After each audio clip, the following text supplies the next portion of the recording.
Shalom semuanya, apa kabar? Semoga kita semua dalam keadaan baik-baik aja ya. Selamat datang di FA kali ini. Walaupun hari ini kita masih harus diadakan secara online, tapi pastinya kita harus tetap semangat dalam memuji dan memuliakan Tuhan.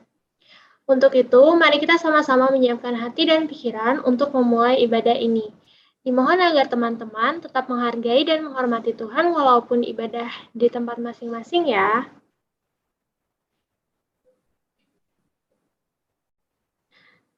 Baik, kita akan awali ibadah ini dengan mengangkat pujian dan penyembahan berjudul I Give You My Heart.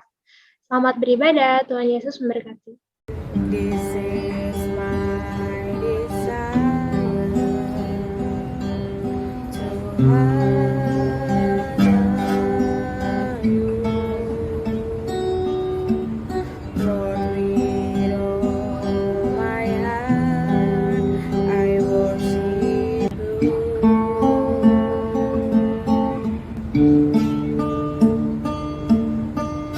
All I have within me, I give you praise. All that I adore is in you.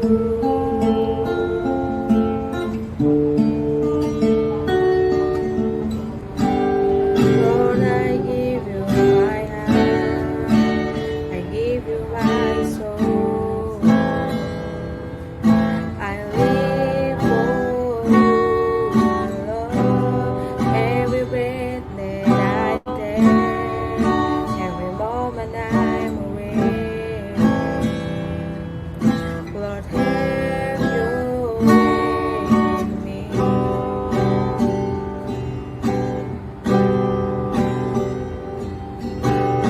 This is my desire to honor you, Lord, with all my heart I worship you.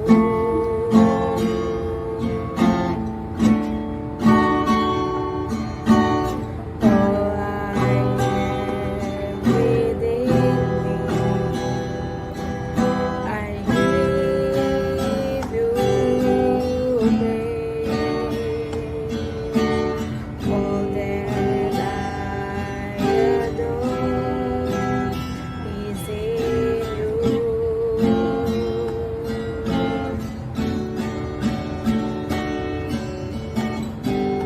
Lord, I give you my heart, I give you my soul. I live for you alone. Every breath that I take, every moment I'm awake. Lord, have your way in me. Lord, I give you my heart, I give you my soul. I live for you alone. Every breath that I take, every moment I'm awake. Lord, have your way in me.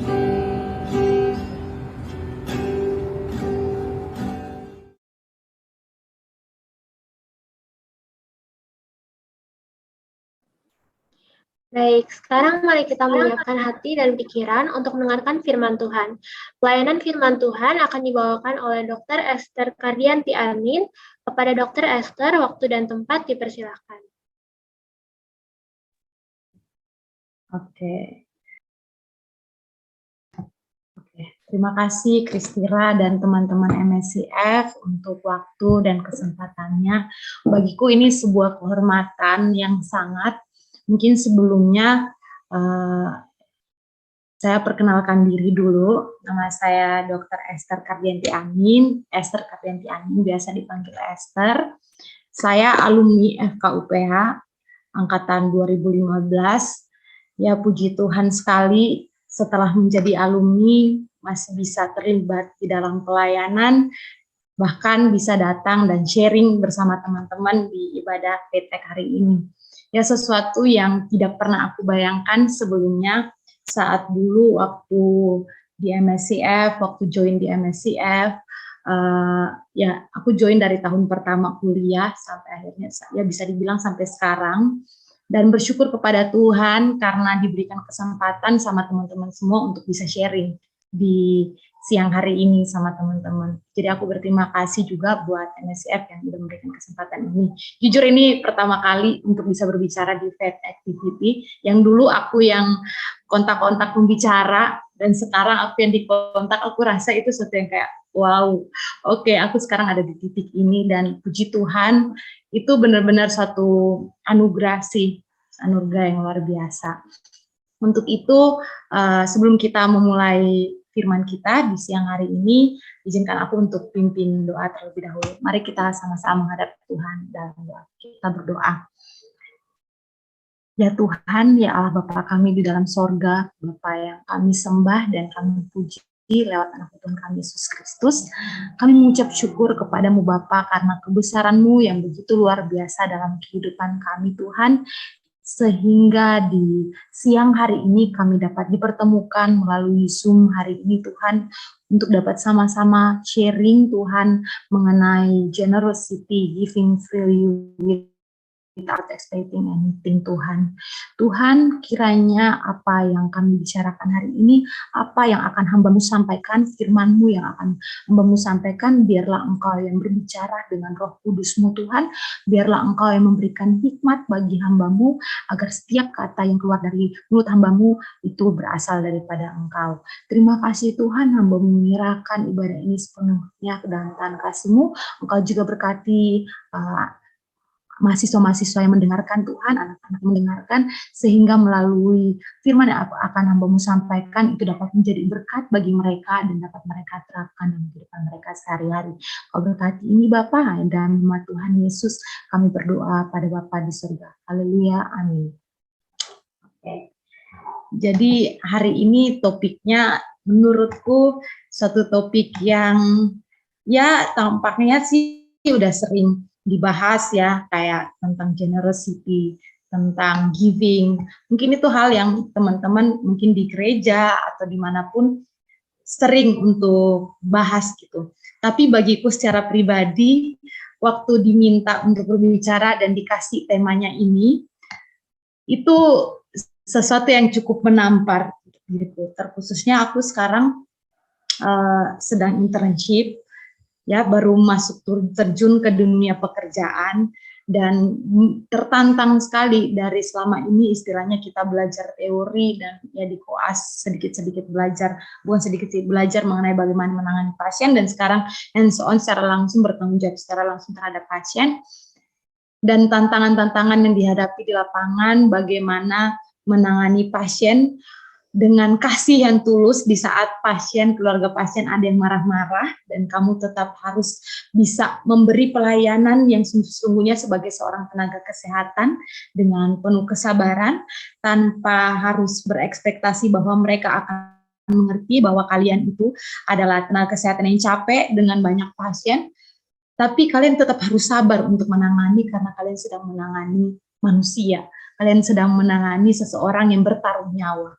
Itu sebuah tantangan yang luar biasa ketika aku masuk ke dunia pekerjaan menjadi seorang dokter, dan ternyata waktu diberikan ini aku langsung mempertanyakan lagi pada diriku.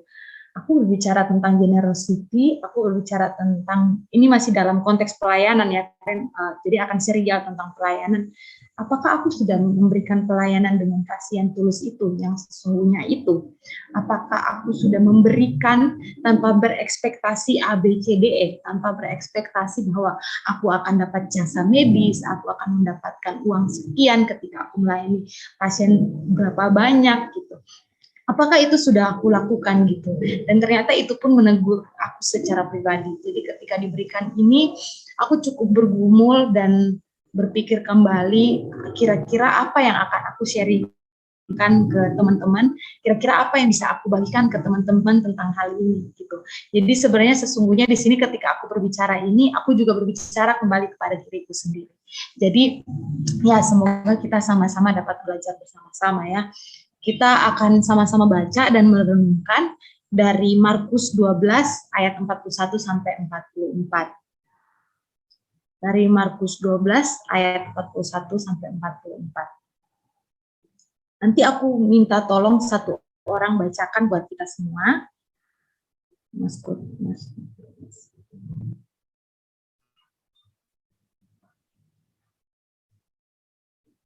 Aku boleh minta tolong Vanessa deh. Vanessa bisa tolong bacakan buat kita semua ya. Aku ada sih tulis di PPT. Oke, baca Markus 12, 41-44, persembahan seorang janda miskin. Pada suatu kali, Yesus duduk menghadapi peti persembahan dan memperhatikan bagaimana orang banyak memasukkan uang ke dalam peti itu. Banyak orang kaya memberi jumlah yang besar. Lalu, datanglah seorang janda yang miskin dan ia memasukkan 2 peser, yaitu 1 duit. Maka dipanggilnya murid-muridnya dan berkata kepada mereka, "Aku berkata kepadamu, sesungguhnya janda miskin ini memberi lebih banyak daripada semua orang yang memasukkan uang ke dalam peti persembahan. Sebab mereka semua memberi dari kelimpahannya, tetapi janda ini memberi dari kekurangannya. Semua yang ada padanya, yaitu seluruh nafkahnya." Oke, thank you Vanessa. Ya, jadi waktu aku merenungkan tentang tema ini, sebenarnya kemarin aku dikasih tentang pajak kepada kaisar. Tapi ketika aku merenungkannya selama 1 minggu, aku bilang, Tuhan, aku tuh udah lama banget, ya mungkin pimpin kelompok kecil, sharing bersama teman-teman, itu sesuatu yang mungkin sudah sering kita lakukan. Tetapi untuk berbicara di faith activity itu bukan sesuatu yang biasa untuk aku gitu. Jadi aku benar-benar bergumul, aku secara pribadi benar-benar kembali meminta roh daripada Tuhan, meminta hikmat daripada Tuhan, kira-kira apa yang harus aku sampaikan ke teman-teman semua. Dan saat bergumul tentang itu, aku membaca tentang firman-Nya, aku terus digelisahkan dengan tentang janda miskin ini. Jadi waktu aku baca, bicara tentang generosity ini gitu ya, aku sampai telepon Johan beberapa kali, Johan, ini tentang generosity, apakah boleh gitu ya kalau misalnya aku bahas tentang si janda miskin ini. Karena dari kurang lebih Johan kasih tahu aku 3 minggu yang lalu ya. Dari 3 minggu yang lalu itu ketika aku bergumul, oh Tuhan, kok aku digelisahkan terus tentang si janda miskin ini ya? Kok aku benar-benar janda miskin ini terus terngiang-ngiang di kepalaku ketika mau membahas tentang generosity ini. Dan akhirnya ya udah, aku nggak mau lawan itu, aku coba mengilhami itu kembali, aku coba merenungkan itu kembali. Dan menurutku ini suatu pelajaran generosity yang luar biasa yang perlu kita pelajari dari janda miskin ini. Jadi sayang sekali kalau aku tidak berbagi tentang janda miskin ini bersama teman-teman. Nah, kita akan belajar tentang janda miskin ini. Mungkin yang pertama kita akan memulai dengan konteks. Jadi terbiasa kita ketika membaca Alkitab, kita harus mengerti ini sebenarnya konteksnya apa sih, si janda miskin ini lagi berbicara di masa apa sih, pada masa itu seperti apa gitu ya. Konteks yang pertama, ini termasuk dalam pelayanan-pelayanan terakhir Kristus di Yerusalem sebelum akhirnya dia disalibkan, sebelum akhirnya dia ditangkap dan dia dia mati disalib gitu. Jadi ini pelayanan terakhir dia, mulai dari dia dielu-elukan, kemudian sampai dengan termasuk dengan kontroversi-kontroversi yang ada ketika dia di sana, karena waktu itu dia masih dipertanyakan keberadaan, benarkah Anda seorang juru selamat itu yang Mesias yang akan datang itu. Jadi ini masuk di dalam pelayanan-pelayanan akhir dia gitu. Yang kedua, ini konteksnya di zaman itu lagi terjadi banyak kontroversi antara pemimpin Yahudi, antara orang-orang Saduki, antara orang-orang Farisi, di mana mereka tuh mencoba mau untuk menjatuhkan Yesus. Jadi mereka melemparkan pertanyaan ke Yesus banyak hal, termasuk dengan, mereka coba menjebak Yesus dengan pertanyaan, bolehkah kita memberikan persembahan untuk kaisar? Kemudian mengenai pemberian-pemberian terhadap perumpamaan-perumpamaan. Jadi banyak yang mereka secara sengaja untuk membuat kontroversi di antara mereka. Jadi di pada masa ini tuh benar-benar Yesus lagi di akhir pelayanannya di Yerusalem, dan dia lagi diperhadapkan dengan para pemimpin-pemimpin Yahudi yang sedang kritis dengan dia, sedang mempertanyakan keberadaan dia gitu. Nah, tapi di zaman itu tepat sebelum perikop ini, kalau teman-teman lihat di perikop sebelumnya ya, di situ Tuhan mengutuk para pemimpin Yahudi. Jadi tepat sebelum ini Tuhan mengutuk pemimpin Yahudi yang berpura-pura saleh, yang membuat segala sesuatu untuk menerima hormat dari orang banyak. Jadi apa yang mereka lakukan? Mereka menerima hormat, intinya mereka melayani untuk berekspektasi mendapatkan kehormatan. Jadi di konteks ini tuh lagi di konteks di mana para pemimpin Yahudi ditegur oleh Yesus mengenai hal tersebut, di mana mereka mencuri harta milik para janda. Jadi di zaman dulu tuh tempat-tempat persembahan ini yang ada di kemah-kemah ibadah, itu tujuannya tuh salah satunya ya, bukan semuanya. Salah satunya adalah untuk memberikan kepada para janda-janda miskin, anak-anak yatim piatu, orang-orang yang terlantar. Jadi itu ada istilahnya untuk pelayanan sosialnya. Jadi persembahan-persembahan ini tujuannya diberikan untuk orang-orang itu. Nah, di zaman ini bayangkan betapa luar biasanya para pemimpin Yahudi ini. Mereka bukan hanya saja mencuri persembahan yang seharusnya milik para janda itu, tetapi mereka juga memberikan aturan di mana para janda-janda itu harus mempersembahkan sesuatu gitu. Jadi itu sesuatu yang ya sangat bertolak belakang ya kalau kita nanti baca tentang si janda ini. Jadi Yesus mengutuk apa yang menjadi perilaku daripada pemimpin Yahudi ini. Nah, setelah dia mengutuk para pemimpin Yahudi ini, baru masuklah ke perikop persembahan seorang janda miskin ini. Jadi setelah dia menegur para pemimpin Yahudi, kemudian dia masuk ke dalam kemah ibadah, dan situ dia duduk melihat peti persembahan, memperhatikan peti persembahan.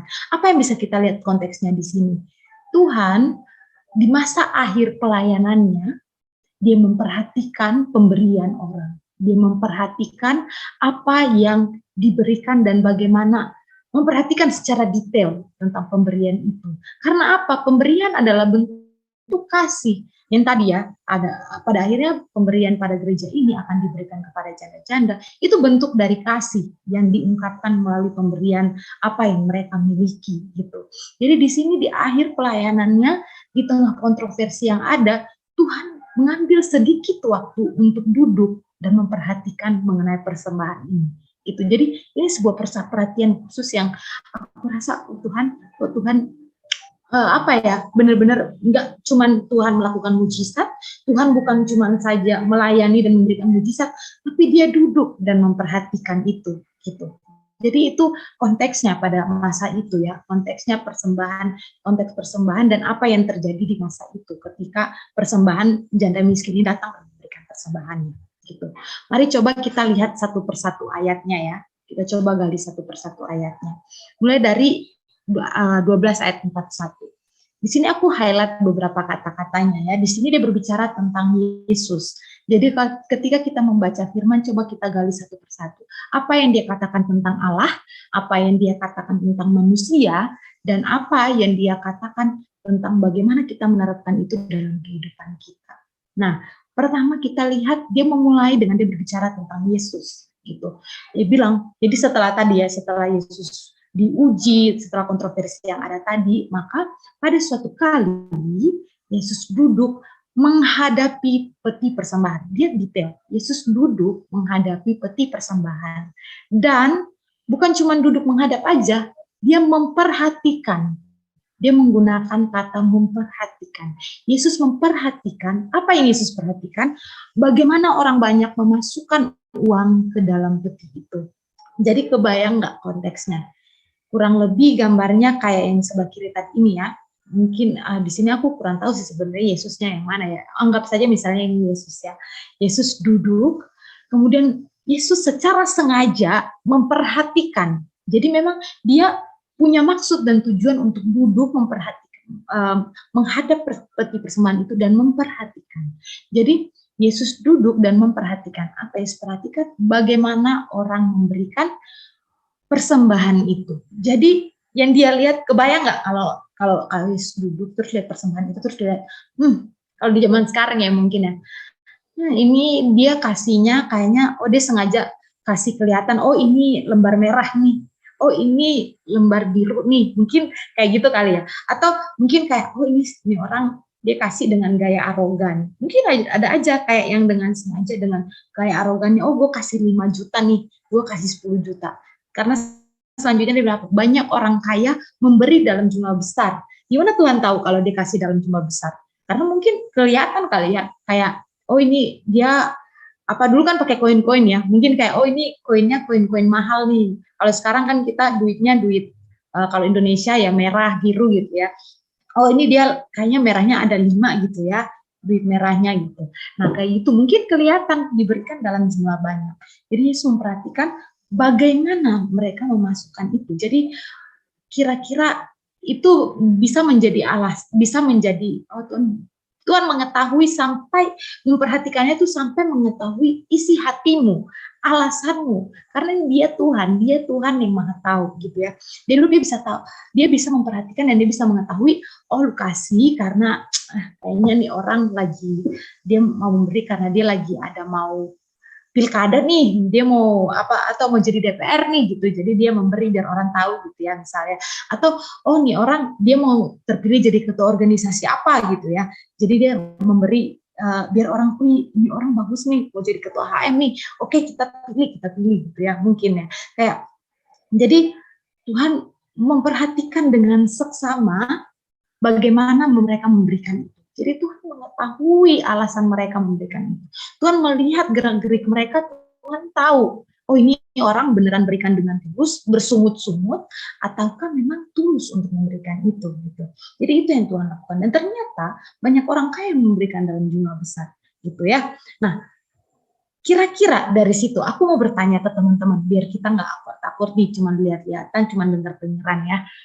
Menurut teman-teman selama ini ya, nggak tahu sih teman-teman pernah memperhatikan atau enggak, ini juga konteksnya dalam melayani. Pemberian ini mungkin dia ngomong tentang persembahan, kita nggak usah ngomong pure tentang persembahan. Pemberian itu dalam hal melayani, memberi diri, dan lain sebagainya dalam melayani. Bahkan pemberian ketika kalian terhadap sesama teman dalam hal sosial pun gitu ya. Kira-kira apa yang menjadi alasan seseorang untuk memberikan persembahan, melayani, atau memberi sesuatu kepada orang lain? Coba kalian tulis di kolom chat. Aku kira-kira dari kalian, apa pendapat kalian mengenai itu gitu? Kira-kira apa sih? Atau nggak usah orang lain deh, kalian sendiri. Kira-kira alasan kalian mau memberi? Di sini ada mungkin banyak yang melayani ya di MSCF ya. Kira-kira alasan yang membuat kalian mau melayani di MSCF, atau kalian mau untuk selama ini berbaik hati dengan teman-teman kalian, ada yang kekurangan apa kalian bantu gitu misalnya. Kira-kira alasannya apa? Kira-kira alasannya apa? Bolehkah aku tahu dari kalian? Kira-kira apa nih? Ada yang mau berpendapat kah? Dari chat aja biar nggak usah malu-malu. Gitu. Aduh, di sini nggak bisa anonim masalahnya ya. Tadinya mau bikin anonim sih. Atau nggak ada sama sekali dari anak FKUPH yang mau melayani gitu, jadi nggak punya alasan gitu. Karena bersyukur, setuju banget Priscilla, seseorang bersyukur atas hidupnya, jadi dia mau untuk memberi gitu ya, melayani. Kemudian karena kita bahagia ketika melihat pelayan kita itu membantu atau menyemangati orang lain. Iya, kita melihat, wah luar biasanya kita bahagia ya, dipenuhi dengan sukacita ketika kita membantu atau menyemangati orang lain.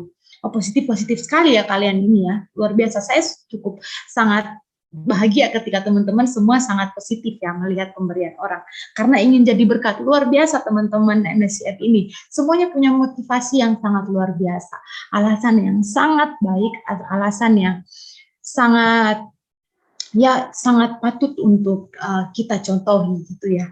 Tapi memang itu benar, itu adalah alasan yang benar. Bagaimana kita bersyukur, bagaimana Tuhan melihat itu, Tuhan melihat bagaimana kita bersyukur ketika memberi sesuatu, ketika kita senang, bersuka cita karena mengasihi sesama kita gitu ya. Dan ketika kita juga yang terakhir tadi, karena kita mau menjadi berkat, karena kita sudah diberkati maka kita mau menjadi berkat. Jadi ini aku udah coba kira-kira alasannya ya. Lebih baik memberi daripada menerima. Iya betul, kita sudah lebih dulu terima segala yang baik dari Tuhan dan kita bagikan dengan orang lain. Ya, kita diberkati untuk menjadi berkat gitu ya. Jadi kira-kira itu alasan-alasan orang memberikan. Aku sangat bersyukur ketika teman-teman menyadari mengenai pemberian dan alasan dari pemberian dan pelayanan itu. Nah, yang pertama tadi mengasihi, kurang lebih poinnya seperti teman-teman. Atau dulu dia orangnya sangat murah hati ya. Dia orangnya sangat murah hati, jadi tidak hitung-hitungan. Nah, itu yang baik. Oke, coba kita lihat yang alasan-alasan lainnya yang mungkin teman-teman, mungkin kita nggak ketemu di teman-teman FKUPH, tapi mungkin teman-teman bisa ketemu di luar atau dimanapun itu ya. Ada orang yang memberi karena ingin menarik perhatian orang lain.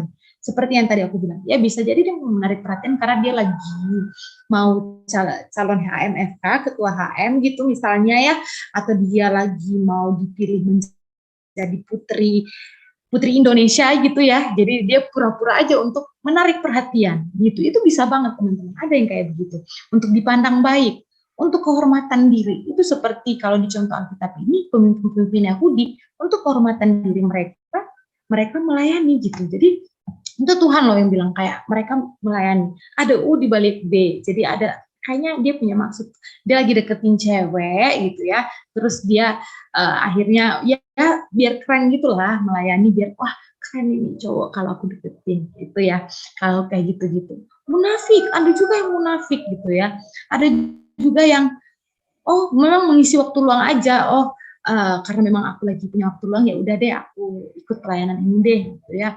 Ada juga yang rutinitas, dari kecil aku dibesarkan untuk melakukan ini. Orang tuaku dari kecil tiap ulang tahun emang harus misalnya ke suatu tempat untuk melakukan itu. Jadi itu lebih ke sebuah rutinitas gitu, sebuah yang kebiasaan. Memang karena dari kecil orang tua. Apakah itu salah? Tidak. Tapi kita harus membenarkan motivasinya. Itu bukan hanya sebuah rutinitas, tetapi bagaimana mempunyai alasan yang tepat ketika kamu melayani itu. Gitu. Apa yang dilakukan tidak salah dan tadi diberkati. Nah, di sini diberkati lebih. Jadi ketika dia diberkati lebih, baru dia memberikan. Tapi kalau dia rasa, ini buat kebutuhanku aja, nggak cukup nih. Buat kebutuhanku aja nggak cukup nih, nggak lebih nih. Ini cukup banget buat aku, nggak bisa aku kasih-kasih. Nah, itu juga bisa banget. Jadi dia pikir, dia diberkati lebih, baru dia kasih. Nah, itu kurang lebih kira-kira itu yang menjadi alasan orang-orang memberi ya. Gitu. Nah, coba kita telusuri lebih lanjut lagi ya. Apa yang terjadi selanjutnya ketika Yesus sudah memperhatikan, ketika Yesus sudah melihat satu persatu ya. Apa yang terjadi? Datanglah seorang janda miskin. Ketika Yesus sudah memperhatikan, datanglah seorang janda miskin dan ia memasukkan 2 peser, yaitu 1 dui. Nah, tadi dari sebelumnya kata-katanya adalah banyak orang kaya memberikan dalam jumlah banyak. Dia lanjutkan dengan janda miskin kasihnya 2 peser, yaitu 1 dui. Mari kita lihat kenapa dia ngomongin tentang janda miskin. Kita perlu mengenal janda miskin pada saat itu ya. Kita harus mengerti konteks janda miskin pada saat itu. Kenapa sih harus janda miskin gitu ya yang ditulis di Alkitab ini? Kenapa janda miskin? Konteksnya seperti apa sih pada masa itu gitu ya? Janda miskin itu kembali pertama dia itu harusnya diperhatikan secara khusus oleh Allah. Jadi di zaman itu janda-janda orang yang ditinggalkan suaminya karena meninggal, dia tuh setara dengan yatim piatu, dia setara dengan orang-orang yang asing dan orang-orang yang terlantar, dan itu menjadi suatu tuntutan khusus untuk diperhatikan oleh umat Allah, karena Tuhan sendiri memberikan perhatian khusus pada mereka. Tadi ya, bagian dari persembahan itu akan diberikan kepada mereka pun juga gitu, yang tadi pada akhirnya diambil, dicuri oleh para pemimpin Yahudi, kayak gitu. Nah, jadi mereka itu punya perhatian khusus pada Allah. Jadi kebayang nggak mindset Allah itu gimana? Mindset Yesus waktu lihat, kok ini orang janda miskin datang dan kasih. Padahal kan ini seharusnya untuk dia, harusnya dia cukup duduk aja, nunggu aja. Harusnya dia cukup, karena dia bagian dari yang dilayani, nggak seharusnya dia yang datang dan memberikan. Ngerti nggak? Jadi itu menjadi, wah, janda miskin nih gitu ya. Mungkin kayak gitu kali ya, kayak waktu dikasih, wah janda miskin kok janda miskin yang datang gitu. Nah, apa yang dibilang perjanjian lama tentang janda miskin? Jadi bahkan di Alkitab Ayub dan Yesaya, kebaikan hati terhadap janda itu dibilang bahwa itu kesalehan nih sebenarnya. Jadi sebenarnya mereka yang harus diperhatikan, bukan dia yang memperhatikan. Seharusnya itu di perjanjian lama. Yang dari perjanjian baru bilangnya apa? Tentang pemeliharaan dan kasih Allah yang khusus. Jadi banyak khusus ya, bagi wanita yang hidup sendirian, baik ditinggal oleh suaminya, atau karena pasangannya yang meninggal dunia. Jadi kita punya perhatian khusus gitu tadi ya, si janda miskin ini. Nah, dan di zaman itu kita harus tahu bahwa di zaman itu perempuan itu tidak masuk dalam hitungan. Seringkali kalau mau hitung tuh yang dihitung cuma laki-laki. Kalau mau dihitung anak-anak, yang dihitung misalnya anak-anak Yakub, yang dihitung cuma anak-anak laki-laki. Anak perempuannya tuh nggak dihitung pada masa itu ya. Jadi perempuan tuh kerjaannya ya apa nih? Kasih gerak-geriknya. Tempat lu ya cuma di rumah perempuan. Lu perlindungan lu ya suami. Kalau misalnya suami lu nggak ada, ya udah berarti lu diperhatikan khusus oleh Allah gitu. Jadi perempuan nggak punya power di situ, nggak punya penghasilan. Kita jangan kebayang perempuan yang sekarang, jangan kebayang janda-janda hebat yang sekarang. Sekarang banyak janda-janda yang udah punya penghasilan, udah bisa menghidupi dirinya sendiri. Tapi di zaman itu janda itu dibatasi gerak-geriknya dan nggak bisa ngapa-ngapain, nggak bisa mencari penghasilan dari mana-mana gitu. Jadi di konteks itu tuh janda miskin adalah seseorang yang wah ini luar biasa sekali kalau sampai dia datang dan memberikan gitu ya di konteks itu. Nah kita lihat apa selanjutnya? Kita lihat tentang apa yang dia berikan. Tadi kan orang kaya memberikan dalam jumlah banyak. Sekarang kita lihat apa yang dia berikan. Dia berikan 2 peser. Kita telusuri ya, 2 peser ini tuh berapa sih gitu ya. Ternyata itu mata uang Yahudi yang paling kecil. Dia sejumlah sama dengan setengah duit. Kalau disamakan dengan dinar, dia itu 1/128 dinar. Nah, kita lihat lebih lanjut lagi. Di Matius 20 ayat 2 bilang kalau upah seorang buruh sehari dapatnya 1 dinar. Nah, 1 peser ini 1/128 dinar. Kebayang nggak? Kalau misalnya seorang buruh di Indonesia dapat gajinya sehari 128.000 misalnya ya, berarti 1 peser itu 1.000, nilainya 1.000 gitu ya. Sekecil itu yang dia berikan. Jadi dia kasihnya berapa? 2.000 yang dia kasih. Nilainya 2.000 yang dia kasih. Dibandingkan dengan orang-orang kaya tadi. Mungkin orang-orang kaya tadi kasihnya mungkin 5 juta. Ya nggak tahu sih. Mungkin 1 juta aja, 1 juta dibanding 1.000 aja udah kayak gimana gitu ya. Jadi sekecil itu pemberiannya. Sekecil itu pemberian seorang janda. Nah, ini hal yang menarik nih, pemberian seorang janda sekecil itu. Nah, kemudian kita lihat, apa kata Yesus? Apa tanggapan Yesus ketika melihat janda itu memberikan 2 peser tadi? Apa kata Yesus? Maka dipanggilnya murid-muridnya dan berkata kepada mereka. Jadi dia langsung, sesuatu yang menarik ya, dia langsung panggil murid-muridnya.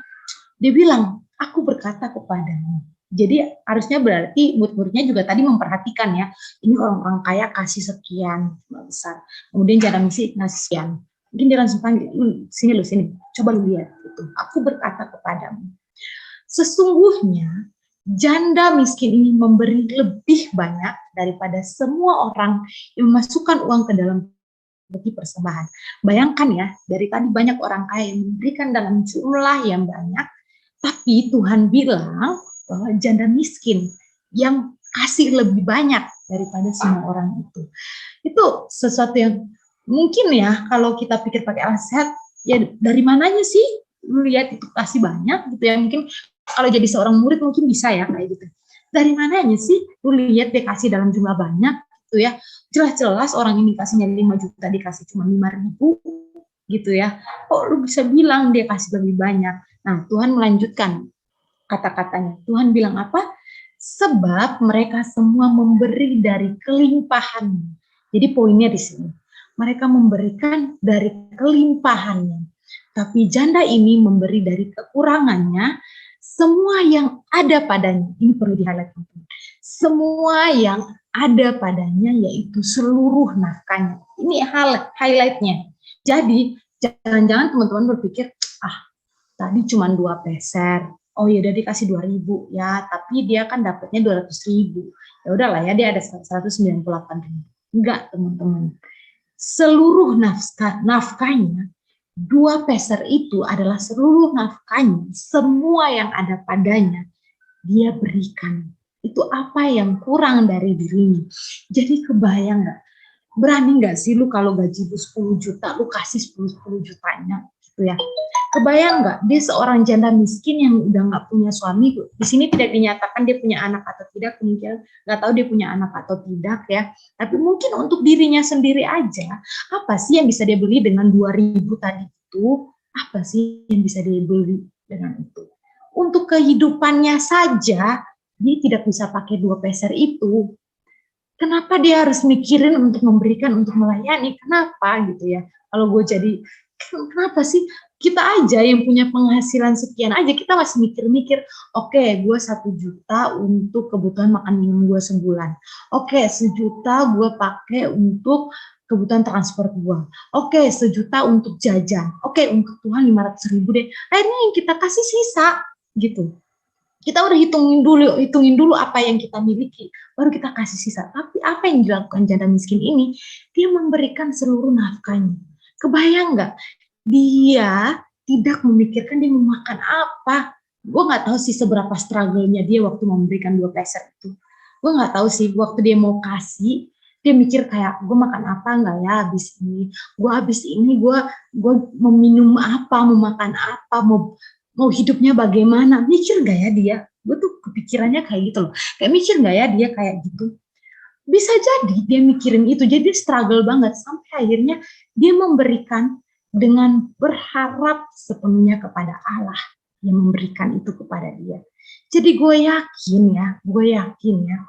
Jadi mungkin temanya kita generosity, giving without expecting anything. Jadi mungkin memang dia memberikan itu. Tadi ya kita lihat dari orang-orang kaya, kita nggak tahu di orang-orang yang kaya memberikan. Kita lihat lagi dari semuanya. Para pemimpin Yahudi mereka melayani dengan ember-ember kehormatan. Para orang kaya mereka memberikan, kita nggak tahu motif apa yang mereka, tidak digambarkan di sini motif apa yang menjadi motif dari mereka. Oh ya udah, mereka memang diberkati lebih, jadi mereka kasih. Tapi yang menjadi suatu perhatian khusus adalah janda ini memberikan dari kekurangannya. Apa yang bisa diekspektasikan kalau yang dia miliki aja tuh, kalau dia ada jatuh seorang perempuan yang nggak boleh ngapa-ngapain, apa yang bisa diekspektasikan dari hidupnya gitu. Bahkan untuk berekspektasi terhadap hidupnya aja dia udah nggak tahu mau ekspektasi apa. Jadi yang menjadi kesimpulannya adalah dia berharap sepenuhnya kepada Allah. Jadi dia memberikan sepenuhnya apa yang kurang dari diri dia. Itu sesuatu yang sangat luar biasa dari seorang janda miskin ini. Ini tadi ilustrasi ya. Tadi orang kaya mungkin dari dia gajinya 10 juta, dia kasih 100.000. Itu udah besar orang lain lihat mungkin ya. Tapi janda miskin, dia cuma punya 1.000 rupiah dan dia kasihnya 1.000 rupiah itu. Makanya Tuhan bilang, dia kasih jauh lebih banyak daripada apa yang diberikan orang-orang lain di situ ya. Kebayang nggak orang mungkin kayak sekarang dokter-dokter spesialis ya mungkin gajinya 50 juta mungkin ya. Mereka kasih ke gereja 5 juta. Kebayang nggak, kita yang lihat pasti kayak gila keren banget tuh, ke gereja 5 juta, dikasih 5 juta. Keren banget. Itu benar keren banget. Padahal 5 juta kalau kita bandingkan dengan 50 juta mereka itu tidak ada apa-apanya. Gitu ya. Kalau kita bandingkan dengan 50 jutanya.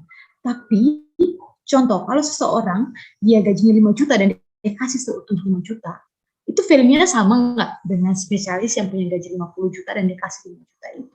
Tentu itu sesuatu yang sangat berbeda gitu ya. Jadi ini sesuatu yang sangat luar biasa. Apa yang diberikan oleh janda ini sesuatu yang sangat luar biasa. Dia memberikan apa yang dari kekurangannya. Nah, coba kita pikirkan ke dalam kehidupan kita. Waktu aku pernah bahas ini bersama pemimpin kelompok kecilku, bersama dengan pembina-pembinaku, gitu ya, pembina-pembina rohani di MSCF, pernah kita bahas tentang ini. Terus, nah pembina-pembina kita kan ada juga yang spesialis, yang sudah punya kedudukannya, mungkin pendapatan mereka sangat banyak gitu ya. Terus, apakah dengan duit itu mereka sudah memberikan yang seutuhnya gitu ya. Sesungguhnya kalau kita mau pakai prinsip janda memberikan dari kekurangannya, dokter tuh nggak kekurangan duit teman-teman. Ya mungkin kalau dibandingkan dengan bisnis dan lain-lain, orang bilang dokter tuh kalau mencari duit jangan ke dokter. Tapi dokter itu tidak kekurangan duit. Menjadi dokter, kita baru lulus aja, kita tidak kekurangan duit teman-teman. Dokter itu tidak kekurangan duit, tapi seringkali apa yang kurang dari dokter, bahkan masih jadi mahasiswa pun apa yang kurang sebenarnya? Yang kurang adalah waktu kita, kalau teman-teman bayangkan. Gara-gara kebanyakan mikirin shift, kebanyakan tiap menit, tiap detik ngurusinnya pasien gitu ya, kita nggak kekurangan duit. Yang kita kurang itu apa? Waktu. Oleh karena itu aku belajar dari pembina kelompok kecilku bahwa dia bilang apa? Akhirnya dia melayani, contoh dengan dia menjadi seorang pemimpin kelompok kecil itu bagian dari pelayanan dia dengan memberikan waktunya untuk melayani. Jadi duitnya itu tuh ya bukannya Tuhan nggak senang lihat tuh kasih duit, Tuhan pun tetap senang melihat pemberianmu itu. Tapi alangkah lebih baiknya lagi ketika apa yang kurang dari dirimu itulah yang kau berikan. Ketika kamu kurang waktu, kamu sisihkan waktumu 1-2 jam untuk melayani Tuhan, gitu ya. Sesungguhnya sebenarnya juga kalau mau dibilang kurang waktu, kita nggak kurang waktu teman-teman. Tapi kalau teman-teman udah merasa teman-teman kurang waktu dan teman-teman bisa menyisihkan itu penghargaannya jauh lebih besar daripada teman-teman kasih duit dengan jumlah yang besar, gitu. Jadi apa yang kurang dari dirimu, itulah yang kau berikan bagi Allah, gitu. Dan itu menjadi pelajaran yang luar biasa bagiku, dan itu pun yang menjadi, oh iya ya, sekarang walaupun di tengah kesibukan, di tengah apa yang aku lakukan gitu ya, waktuku harus aku berikan bagi Tuhan, karena itu yang kurang dari diri, gitu. Waktuku harus aku kasih untuk Tuhan. Aku misalnya, nah sebenarnya yang aku kurangi itu apa? Bukan waktu belajarnya yang aku kurangi, bukan, karena belajar pun adalah pelayanan. Jadi belajar tuh aku enggak kurangi waktu belajarnya, tapi waktu bermain, waktu aku untuk nonton, mungkin ke bioskop, jalan-jalan, menghibur diri dan lain-lain, itu yang dikurangi akhirnya. Untuk apa? Untuk melayani Tuhan, karena itu jauh lebih berharga daripada aku memberikan sesuatu yang lebih daripada diriku, gitu. Jadi aku luar biasa belajar mengenai pemberian yang tulus, pemberian yang tulus dari seorang janda ini. Bagaimana kita tidak bersungut-sungut ketika melakukan sebuah pelayanan. Ketika kita memberikan sesuatu kepada teman kita bukan menuntut balasan dari mereka, tetapi kita memberikannya dengan ketulusan yang sesungguhnya, karena kita tahu bahwa pengharapan kita adalah dari Allah. Kita nggak hitung-hitungan sama Allah, kita nggak hitung-hitungan sama teman-teman kita nggak hitung-hitungan mengenai pelayanan kita. Gitu. Jadi percayalah ketika kamu memberikan seutuhnya kepada Tuhan, memberi dirimu, waktumu, dan segala yang kamu miliki seutuhnya untuk Tuhan, disitulah Tuhan akan memperhatikan itu. Gitu. Tuhan benar-benar akan menghargai itu, dan Tuhan gak akan diam dan gak akan membiarkan engkau kekurangan. Percayalah janda ini pada akhirnya gak kekurangan, gak mati kelaparan. Aku yakin dan percaya janda ini tidak mati kelaparan dengan dia memberikan 2 pesernya. Gitu. Jadi teman-teman, Allah itu dia mengukur persembahan, mengukur pelayanan kita, mengukur apa yang kita berikan, itu bukan dari jumlah yang kita persembahkan. Bukan kalau misalnya kita ngomong tentang waktu, bukan 5 jam lu memberikan, oh ini orang kasih 5 jam, ini orang kasih 3 jam, bukan. Tetapi apa? Tetapi dari iman, pengabdian, pengorbanan. Berapa banyak yang lu korbankan ketika lu melayani itu. Pengabdian lu ketika lu memberikan itu, dan kasih yang lu berikan ketika melayani. Gitu. Jadi itu sesuatu yang luar biasa ya. Jadi waktu kita, contoh ya, aku kasih contoh mungkin di rumah sakit ya, karena ini calon-calon dokter semua. Ketika pasien banyak pasien, terus dengan alasan oh banyak pasien, jadi satu pasien itu kita nggak usah PF lengkap, nggak usah cepet-cepet, nggak usah detail-detail lah, cepet-cepet aja. Kita nggak melayani seutuhnya, tetapi kita asal-asalan aja karena banyak pasien, biar cepat selesai, biar kerjaan kita cepat selesai. Tapi bagaimana kita, karena biasa kadang cepat selesai karena gue gue mau nonton film gue baru keluar. Ada loh teman-teman kasus seperti itu. Pas jaga malam, jam 9 pas layangan putus keluar nih.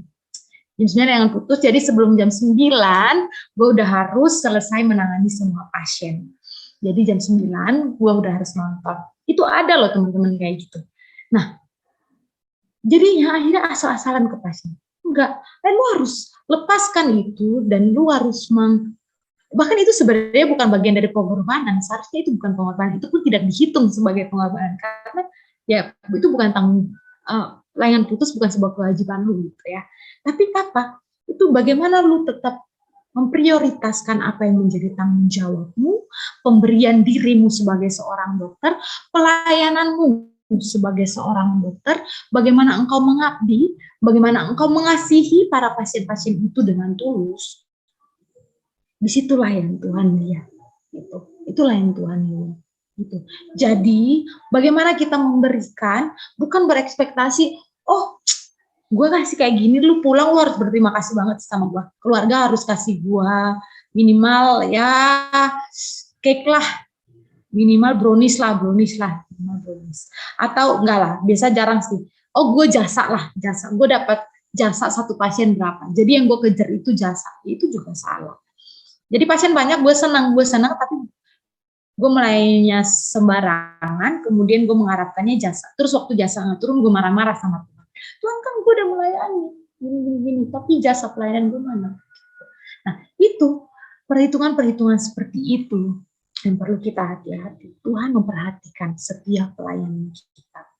Ketika kalian lagi belajar, ketika kalian lagi mempersiapkan diri untuk ujian blok atau untuk PBL dan lain sebagainya, bagaimana kalian mempersiapkan itu dengan seutuhnya? Kalian memberi diri kalian untuk mempersiapkan itu dengan seutuhnya, karena itu bagian dari pelayanan untuk mempersiapkan diri menjadi seorang dokter yang baik, yang profesional, yang punya pengetahuan yang baik. Itu pun bagian dari pelayanan. Bagaimana teman-teman invest waktu yang cukup untuk melayani, untuk belajar, itu pun bagian dari teman-teman melayani. Apalagi sampai teman-teman memberikan diri untuk melayani dalam kelompok kecil, dalam pelayanan di kampus ini. Jadi aku sangat menghargai semua teman-teman yang memberikan diri untuk melayani. Sekarang online kayaknya waktunya tuh makin nggak ada, karena kayaknya kapanpun bisa ada kelas, kapanpun bisa ada, apapun bisa terjadi, kapanpun gitu, apapun bisa terjadi. Kalau dulu kan pulang jam 3 ya udah nggak bakal ada kelas lagi gitu ya, terus ya udah kita bisa persiapan buat pelayanan dan lain sebagainya. Tapi sekarang kok kayaknya pas mau pelayanan ada kelas ini, ada kelas itu dan lain sebagainya.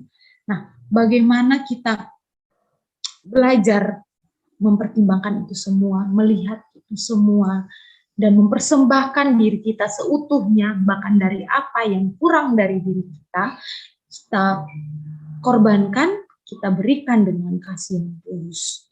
Itulah persembahan yang sesungguhnya yang Tuhan lihat. Jadi teman-teman, apa yang kita bisa belajar dari ini semua?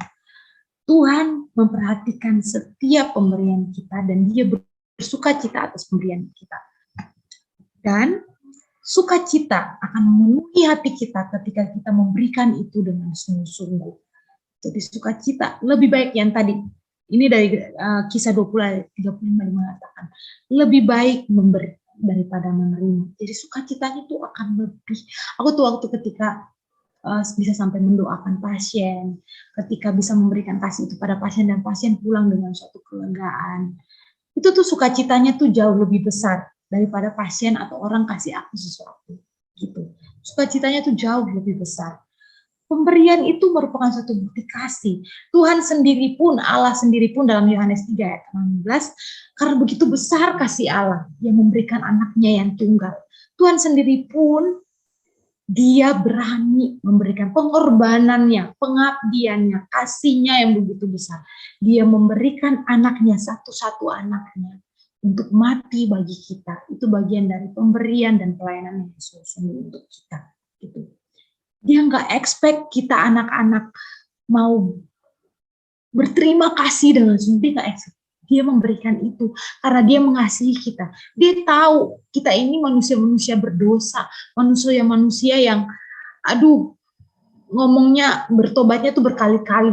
Habis buat dosa bertobat lagi, habis buat dosa bertobat lagi. Kita baca di Raja-Raja ya, di mana Israel tuh habis dia berbuat dosa, ditegur sama Tuhan, bertobat, tapi setelah itu buat lagi. Dia tahu kita itu manusia berdosa gitu, tapi dia rela berkorban, dia mengabdi sebagai seorang Allah yang mengasihi kita semua, dia memberikan itu tanpa berekspektasi apapun kepada kita gitu.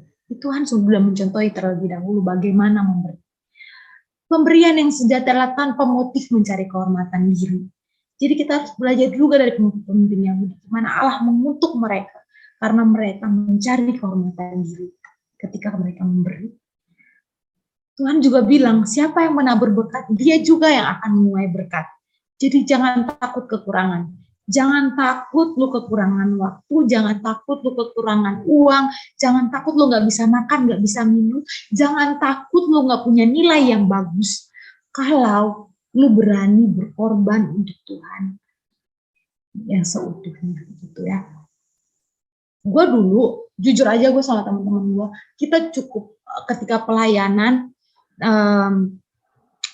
kita tiap hari Selasa, Kamis itu persiapan untuk ibadah hari Jumat, kemudian hari Rabu ada PA dan lain sebagainya. Tetapi itu semua tidak membuat kita lalai di dalam pekerjaan kita sebagai seorang mahasiswa. Nilai teman-teman kita semua akhirnya juga tetap bisa lulus tepat pada waktunya, bahkan ada yang dapat nilai sangat memuaskan. Jadi Tuhan juga nggak akan tinggal diam. Ketika kita benar-benar, yang penting kita tahu apa yang sepatutnya kita korbankan tadi. Bukan waktu belajar yang kita korbankan, bukan waktu kita mengerjakan pekerjaan kampus kita yang kita korbankan, tetapi hal-hal lain yang bersifat hiburan, yang bersifat bukan sesuatu yang penting, itulah yang kita korbankan, gitu ya.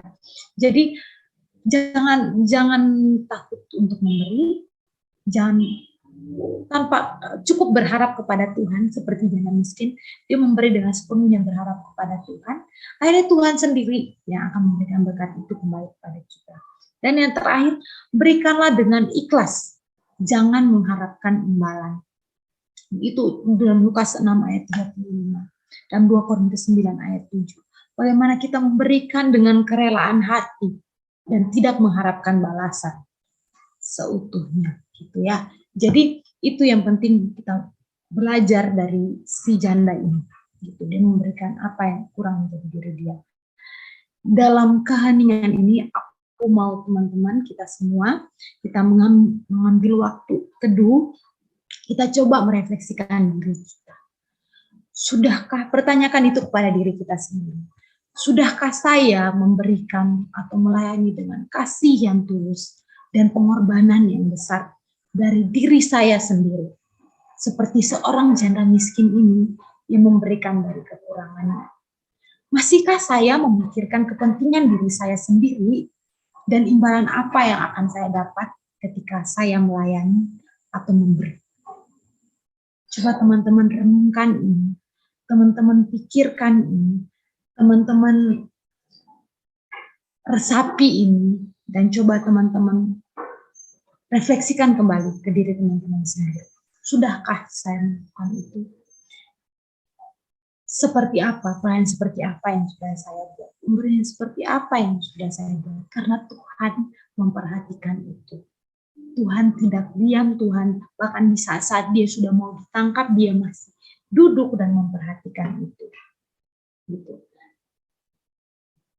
Teman-teman, aku dapat sebuah kata-kata ini ketika lagi sharing sama, ketika aku waktu itu masih jadi pengurus. Kata-kata ini sangat menegur hatiku. Waktu itu kita lagi bicara tentang satu program mission trip ya, terus banyaklah misalnya kita beralasan, aduh dok, tapi saya tuh nggak punya ini, saya tuh nggak punya itu, saya punya kegiatan ini, saya punya kegiatan itu, dan masih beralasan. Akhirnya kata-kata ini keluar, Dan itu sampai sekarang menjadi sebuah sebuah kata-kata yang sangat memotivasi aku tiap kali aku mulai bersungut-sungut dalam melayani, ketika aku mulai berpikir, ketika aku mulai mempertimbangkan segala sesuatu. Jika kau punya 1000 alasan untuk menolak melakukan sesuatu atau menolak memberikan sesuatu, tetapi jika kau hanya punya satu alasan untuk melakukan itu, yaitu karena Kristus, lakukanlah itu. Jadi, kalau alasan kalian melayani itu karena Kristus sudah mati bagi kalian di kayu salib, karena Kristus, Tuhan Allah sudah memberikan anaknya yang tunggal, karena begitu besar kasih Allah, dia memberikan anaknya yang tunggal untuk kita mati di kayu salib. Karena Kristus, maka kalau alasannya karena itu, lakukanlah itu. Gak usah mikir 1000 alasan lain. Gak usah mikir 1000 alasan lain. Ketika aku ditawarkan menjadi pemimpin kelompok kecil, bahkan ketika saat ini teman-teman ditawarkan untuk berbicara di sini, secara pribadi aku sangat ragu dengan kemampuan diriku. Aku sangat ragu dengan pengetahuan Alkitabiah. Sangat ragu dengan apa yang, tapi aku percaya bahwa ini aku lakukan karena Kristus sudah mengasihi kalian anak-anak FK terlebih dahulu. Tuhan sudah mengasihi anak-anak FK UPH terlebih dahulu. Maka aku pun harus melakukan ini untuk berbagi bersama teman-teman semua gitu. Jadi teman-teman, jangan pernah takut untuk memberi dan melayani jika itu karena Kristus. Mari kita renungkan, kita refleksikan itu kembali ke diri kita masing-masing. Sudahkah kita memberikan dari apa yang kurang dari diri kita dengan kasih yang tulus, dengan pengabdian dan pengorbanan. Karena Tuhan memperhatikan itu setiap hari. Jadi mari kita sama-sama menutup firman hari ini dalam doa. Mari kita berdoa. Kami mengucap syukur kepadamu Bapa, karena kasih-Mu yang begitu besar bagi kami, karena pengorbanan-Mu yang begitu besar bagi kami Tuhan, sehingga di siang hari ini Tuhan kami dapat sama-sama belajar Tuhan dari seorang janda miskin, dari persembahan seorang janda miskin. Bagaimana kami melihat bahwa seorang janda miskin ini memberikan jauh lebih banyak daripada orang-orang kaya, karena dia memberikan apa yang kurang dari dirinya, bukan dari kelimpahannya Tuhan. Tuhan, sepenuhnya kami juga menyerahkan diri kami seutuhnya ke dalam tangan kasih-Mu Tuhan. Biarlah Engkau yang melihat setiap hati kami, Engkau yang melihat setiap pribadi kami Tuhan, mengenai apa yang kami berikan kepada Engkau, mengenai pelayanan kami kepada-Mu Tuhan, mengenai ketulusan yang Engkau berikan bagi kami, mengenai kasih yang Engkau berikan bagi kami, dan hati yang rela melayani bagi Engkau. Terima kasih Tuhan, terima kasih Yesus, kami menyerahkan seutuhnya kebenaran kasih-Mu. Kiranya apa yang telah kami bahas di hari ini Tuhan, tidak hanya berhenti di sini saja, tetapi bisa kami terapkan dalam kehidupan kami sehari-hari, dan bahkan bisa menjadi teguran kami masing-masing Tuhan, untuk lebih bertumbuh di dalam Engkau dan melayani Engkau dengan penuh kesungguhan hati Tuhan. Kami menyerahkan pelayanan MSCF ini ke dalam kasih-Mu Tuhan, dan ibadah selanjutnya kami serahkan ke dalam kasih-Mu. Dalam nama Tuhan Yesus kami berdoa pada Bapa di surga. Haleluya, amin. Saya kembalikan ke Kristira.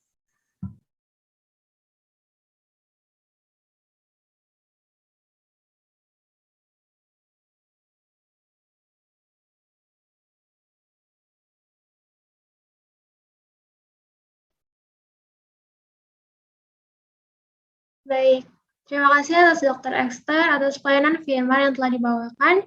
Kiranya firman Tuhan yang sudah didengar dapat menjadi berkat, sumber kekuatan, serta dapat kita lakukan dalam kehidupan kita.